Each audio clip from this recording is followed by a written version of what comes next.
ಹಿತೈಷಿಣಿ, ಹಿಂದೂ ಮಹಾಕಾವ್ಯ ರಾಮಾಯಣದಲ್ಲಿ ಬರೋ 2 ಮುಖ್ಯ ಪಾತ್ರಗಳು ಯಾರು ಹೇಳೋ ನೋಡೋಣ. ರಾಮ ಮತ್ತೆ ರಾವಣ, ಅದೆಲ್ಲರಿಗೂ ಗೊತ್ತು. ಇದ್ರಲ್ಲಿ ಏನಿದೆ? ಸರಿ, ಅದರಲ್ಲಿ ನಿಂಗೆ ಯಾರು ಇಷ್ಟ? ನನಗೆ ರಾಮ ಇಷ್ಟ. ಯಾಕೆ ಗೊತ್ತಾ?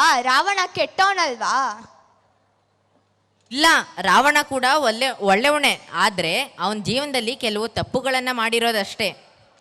ಅವನು ಭಗವಾನ್ ಶಿವನ ಶ್ರೇಷ್ಠ ಭಕ್ತ, ಗೊತ್ತಾ?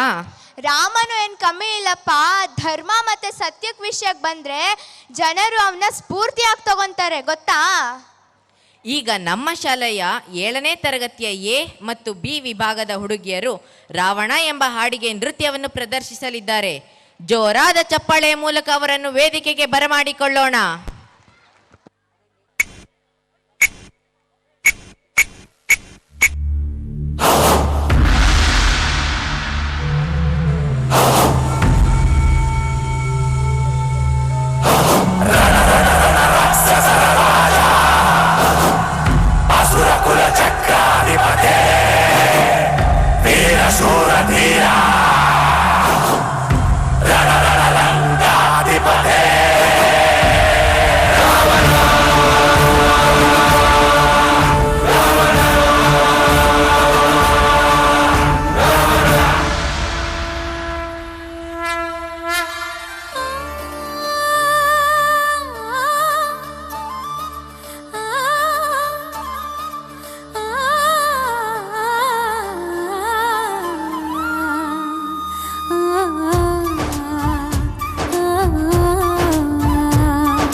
A big round of applause for their tremendous performance.